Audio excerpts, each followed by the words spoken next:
जनन तंत्र का अध्ययन कर रहे थे, उसी में आगे जो है शुक्राणु जनन की प्रक्रिया की बात करते हैं। कुछ चर्चाएं हो भी गई थी उस दिन कि शुक्राणु जनन कैसे होता है। तो देखिए, शुक्राणु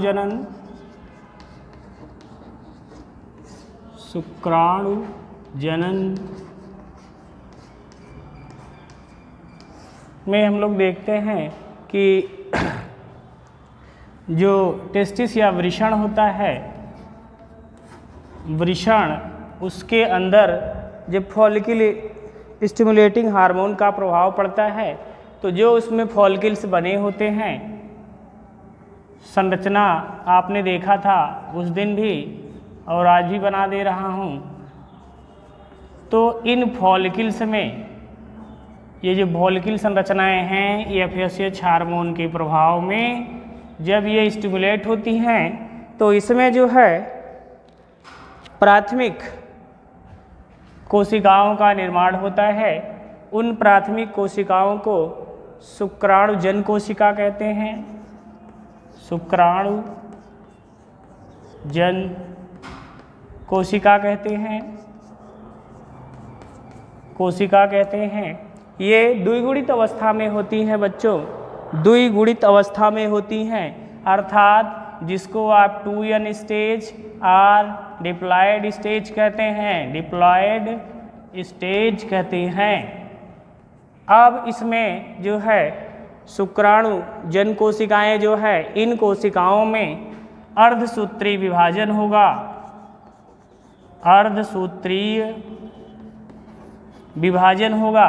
जब अर्धसूत्रीय विभाजन होगा तो प्राथमिक शुक्राणु कोशिकाएं बनेगी। प्राथमिक शुक्राणु जन कोशिका बनेगी, शुक्राणु जन बनेगा। फिर इसमें जो है इन प्राथमिक शुक्राणु जन कोशिकाओं में जब अर्धसूत्रीय विभाजन होता है, अर्थात जिसको आप रिडक्शन डिवीजन भी कहते हैं, तो इसके द्वारा प्रथम शुक्राणु प्रश्न बनता है या प्राथमिक शुक्राणु प्रश्न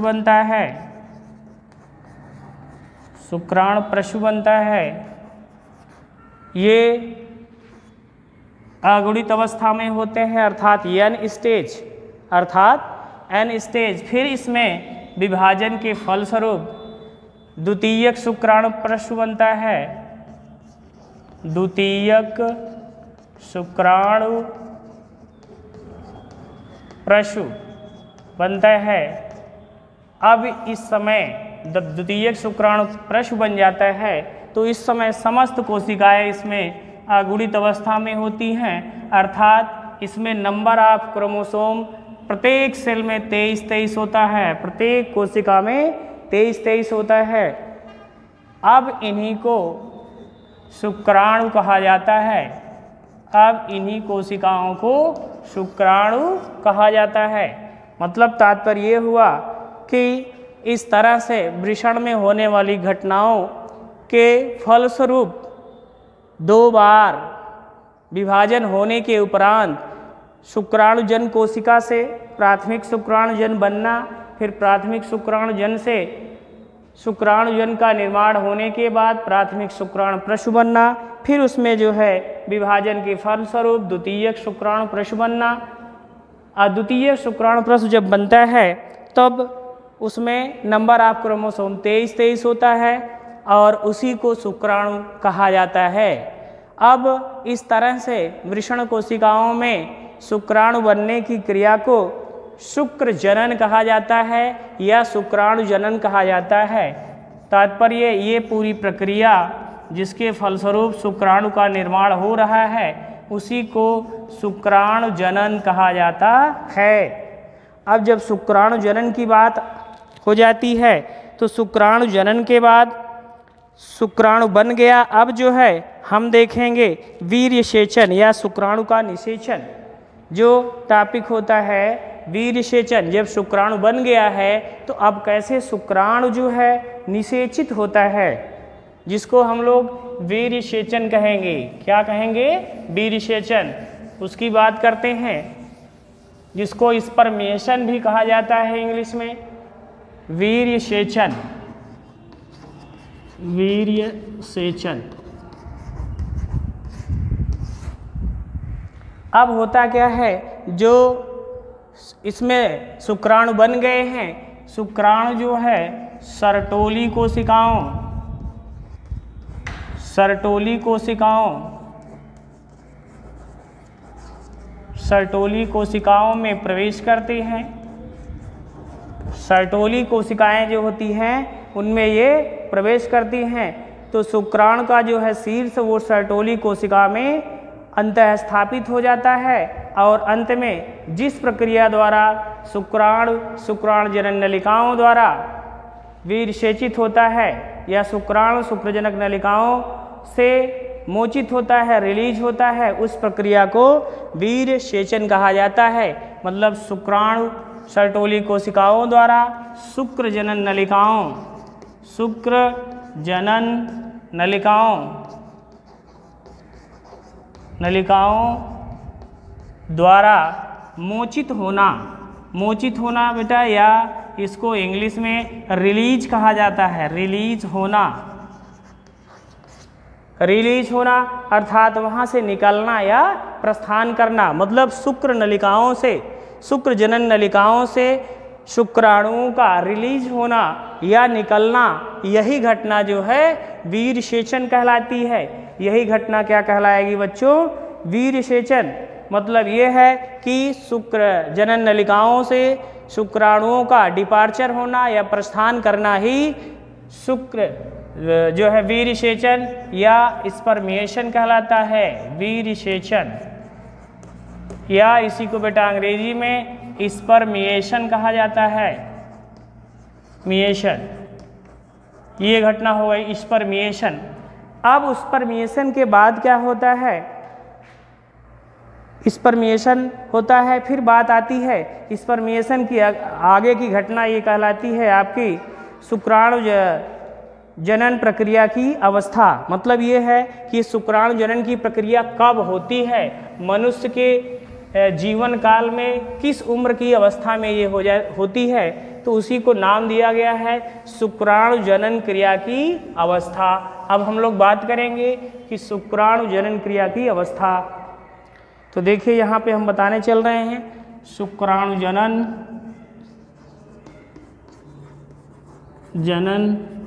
क्रिया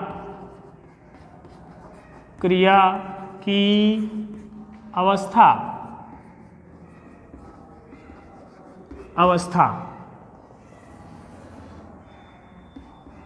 तो देखिए बच्चों, ये शुक्राणु जनन की क्रिया जो होती है लगभग ये जो है 17 इयर्स 17 वर्ष की अवस्था में, 17 वर्ष की अवस्था में, ये पुरुषों की बात हो रही है, पुरुषों में 17 वर्ष की अवस्था में ये घटना होती है। 17 वर्ष की अवस्था में तात्पर्य ये है कि इसी को बेटा जो है प्यूबर्टी स्टेज या परिपक्वावस्था भी कहा जाता है।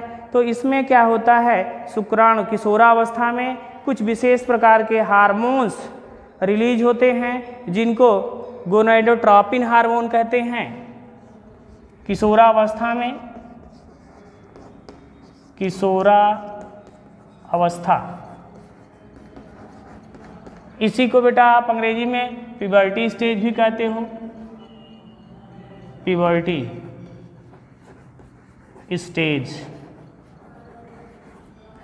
स्टेज भी आप कहते हो। मैंने उसकी उम्र भी लगभग लिख दिया है 17 वर्ष। तो प्यूबर्टी स्टेज में एक हार्मोन स्रावित होता है जिसको गोनाडोट्रोपिक हार्मोन GTH या गोनाडोट्रोपिन हार्मोन्स कहा जाता है।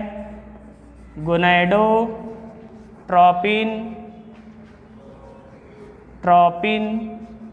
हार्मोन्स, ये गोनाडोट्रोपिन हार्मोन बेटा जब स्रावित होता है तो ये एंटीरियर पिट्यूटरी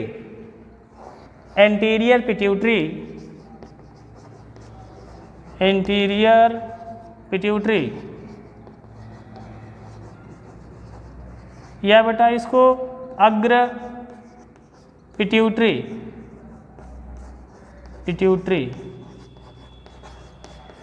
ग्रंथि को प्रभावित करने वाला हार्मोन कहा जाता है। एंटीरियर पिट्यूटरी के भाग को, ये जो गोनाडोट्रोपिन हार्मोन्स होता है, तो देखिए हमारे शरीर में एक ग्रंथि होती है बेटा, उसको पिट्यूटरी ग्लैंड कहा जाता है, उसको मास्टर ग्लैंड भी कहा जाता है, जो मस्तिष्क के हाइपोथैलेमस भाग में पाई जाती है। तो उसको दो भागों में बांट दिया गया है उसके हार्मोन का अध्ययन करने के लिए। एक को अग्र पिट्यूटरी कहा जाता है, एक को पश्च पिट्यूटरी कहा जाता है। तो ये जो आपका हार्मोन है गोनाडोट्रोपिन हार्मोन, ये अग्र पिट्यूटरी से स्रावित होने वाले हार्मोन्स को प्रभावित करता है, जिसमें दो विशेष प्रकार के हार्मोन होते हैं बेटा। एक को ल्यूटिनाइजिंग हार्मोन कहा जाता है, एक को जो है एंड्रोजन हार्मोन कहा जाता है। ल्यूटिनाइजिंग हार्मोन या एंड्रोजन हार्मोन, तात्पर्य ये है कि सबसे पहले बेटा इसमें एक हार्मोन स्रावित होगा FSH, इसको आप कहते हैं फॉलिकल स्टिमुलेटिंग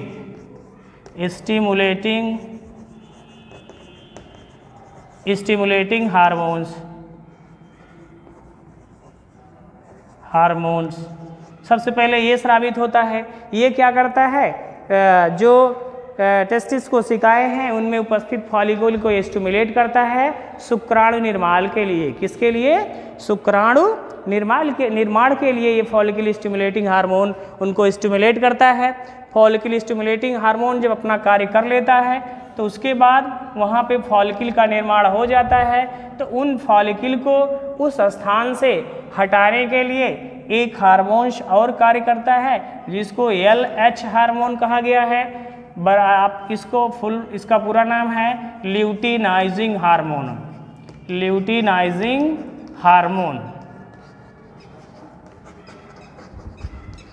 तो ये ल्यूटिनाइजिंग हार्मोन क्या करता है बेटा, वहाँ पे जब फॉलिकल के द्वारा शुक्राणु का निर्माण हो जाता है तो उस स्थान से ये ल्यूटिनाइजिंग हार्मोन शुक्राणुओं को मोचित करता है, वहाँ से आगे बढ़ने के लिए स्टिमुलेट करता है, अर्थात प्रतिस्थापित करता है। तात्पर्य ये है कि फॉलिकल स्टिमुलेटिंग हार्मोन के प्रभाव से इनका निर्माण हो गया। फिर जब निर्माण हो गया तो उस स्थान से ल्यूटिनाइजिंग हार्मोन उन शुक्राणुओं को स्थानांतरित कर देता है, अर्थात जो है आगे की तरफ बढ़ा देता है। यही प्रक्रिया शुक्राणु जनन की अवस्था कहलाती है।